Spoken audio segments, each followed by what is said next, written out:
In this video, instead of making peanut butter roll, we are making Lotus Biscoff cookie butter roll. We're going to use the creamy on half of it and the crunchy on the other half of it. And Kevin is going to show you everything you need. If you have watched our videos previously of making peanut butter roll, this is the exact same roll, the base roll, only the Lotus Biscoff is going to be different. So you need a pound of powdered sugar, any powdered sugar you want. You might need a little extra. Normally 1 pound works really well. You need half a stick of butter softened. I'll put it in the microwave for like 5 or 10 seconds. And you need 3 ounces of cream cheese and some kind of mixer. A stand mixer works really well because you're gonna cream it and mix it up and you're gonna make a little dough. So I'm just gonna go ahead and throw my cream cheese in there and my butter.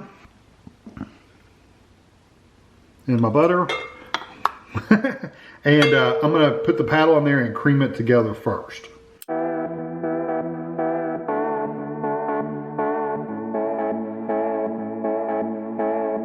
Cream together pretty well. So now I'm just going to basically start adding my powdered sugar to it. I usually do it just a spoonful at a time.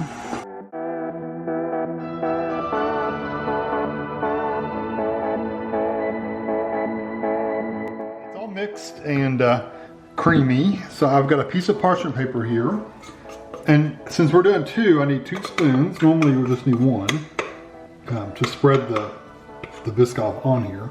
So I'm just going to take this and put it on my parchment paper.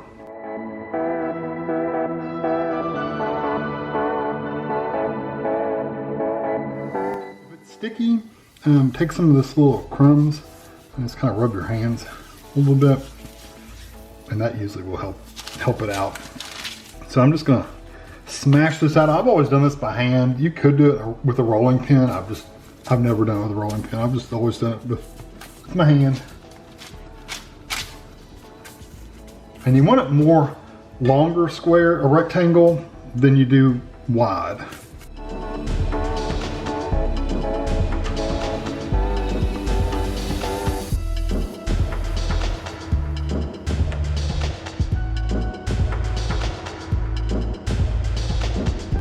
I wouldn't cut it in half. Normally I would just make one big roll, but I want to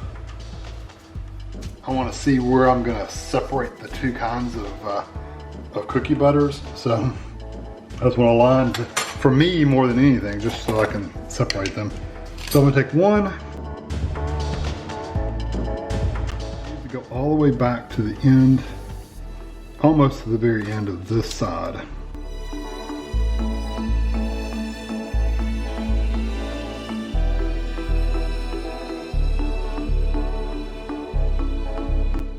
Do it all the way across, of course. I'll leave a little gap there for the other one. Another spoon for the crunchy.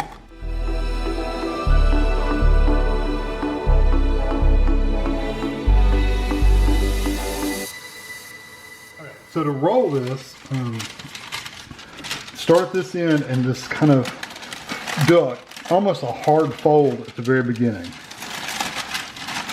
So just like literally just fold it in half right there at the beginning. And then from there you can just pretty much pick it up and it'll almost self-roll itself once you kind of get it started.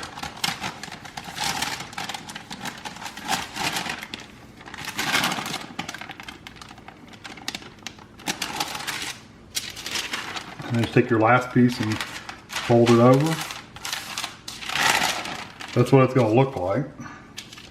Just kind of tuck the uncovered side in. And then what I do is I wrap this up and I'm gonna put it in the freezer because it's easier to cut when it's put in the freezer. So I'll be back in probably about half an hour. All right, so this has actually been in there for like an hour. It just makes it easier to slice because we've had these in the past and it's just so much easier to slice it when you've had it frozen, because I used to do it just in the refrigerator. So this should be, yeah, just pull right apart. And this was the creamy. I think it's the creamy side. This is the creamy side. We're gonna assume this is the creamy side. So that's what it looks like. It looks really nice. It's a little square. I wish I had a little tube, like a PVC pipe or something that I could lay these in and get them good and round. But even when you buy them, they're generally the same shape. So that's what they're going to look like there. And then let me slice a couple of these so you can see what they look like. So I'm going to slice this up and get it on a plate, and we'll be back to try it out. So I got us some little spoons because I don't remember ever trying the Lotus Biscoff Crunchy. So I figured we would try these just plain. Yeah, how they are first. This is cookie butter made with Lotus Biscoff cookies. It is 2 tablespoons, is 170 calories. It says, enjoy the great taste of the famous Lotus Biscoff cookies in a jar. To turn this irresistibly smooth spread, we crush them finely after baking. That's how we keep all the goodness of their unique flavor. To be savored by everyone whenever bread comes to the table. No artificial colors or flavors, non-GMO ingredients, vegan friendly, nut free. And they are a product of Belgium, www.lotusbiscoff.com, and they were, I'll look in just a second when Kevin's done reading. They were $4.99 a jar at Kroger. So we're gonna try the regular just to remind ourselves. I haven't had this in ages. Yes. Good and smooth. Absolutely wonderful. It'll be interesting too to see which one we like better. I like stuff with texture.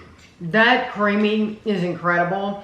You could buy packages of their cookies, and they sell the circular tubes now of Lotus Biscoff cookies with their cookie batter. Okay. It's literally crunchy cookie bits in there.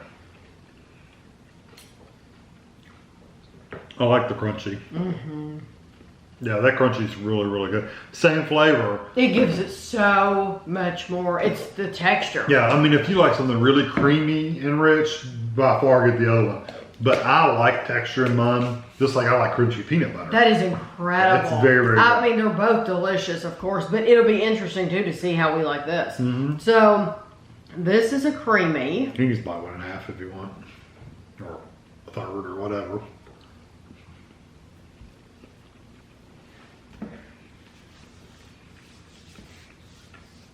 I don't recall you ever making one of these rolls using crispy peanut butter, crunchy peanut butter. I have before. You have? Yeah, it's not very often. I just don't remember it.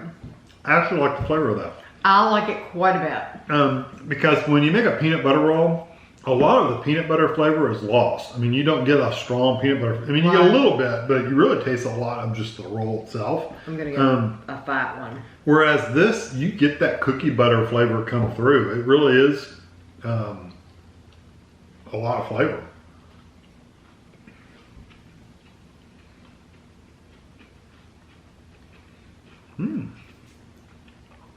I love the texture. It makes it feel like little sugar crystals are on there. Yeah, it does. You're right. It doesn't feel like pieces of cookie. It feels like pieces of sugar. But let me tell you, it's already sweet. Yes. And then you add it to pure cream cheese and sugar, and it just elevates it to another level of sweetness. Oh, it's incredible. It is really good. So we didn't know how they would turn out. This was an experiment Tammy came up with because she's crazy. And I'm sure I'm not the first one to do it. So she came up with this idea. It's like, oh, this would be good. And, or I wonder if this will be good. Well, I'm thinking that Nutella would be too runny. I really think. Yeah, you have to have somebody to thicken it up. I'm really thinking it would be too runny because you have to be able to roll it and it has to be able to sit. Maybe it would work. Maybe I'm wrong. I don't think it's this firm. No, I figured this was thick enough. This is thick like peanut butter. I mean, a jar of this is just like peanut butter. Yeah, but if you take a jar of the other stuff, you turn it upside down, it's going to run all over the table. Exactly. That's what I worry about. It's more like a melted chocolate than anything. Right. So I wonder if you could put like powdered sugar or something in there to thicken it up. If you could thicken it up with powdered sugar. Probably. But this, I would do this anytime. I would do this, and I would do it with the crunch. I would do it either way you want. It's good either way. I like the crunchy as well. But I was wondering, would I miss the peanut butter? Honestly, I'm a peanut butter fanatic, and I would just as soon have this in a roll as the peanut butter. Yeah, because like I said, peanut butter roll, usually you taste the peanut butter, but it's not the main flavor you get. Most of the flavor you get is that cream cheese and sugar flavor. Right. Usually the peanut butter is secondary, unless I really made it thick, which then it just doesn't look good. But yeah, this is really fun. I made this pretty thick too. Yeah, and just know, yeah, we did it for you, so now you know you can do it yourself, and it's delicious. And it didn't use that much. And it works. Yeah, maybe a half, not even half. Yeah, so you still have a lot left if you want to put it on toast or So if you made a whole roll, you would need 1 jar of this, pretty much. Out of one kind. Oh, yeah. You probably need 1 jar of this. And that would do, yeah, this is a 14.1 ounce jar, 400 grams. Yeah. So yeah, you're right, because we did half and half. So yeah, 1 whole jar, you'd be good to go. So I hope you enjoyed the video, and thanks for watching.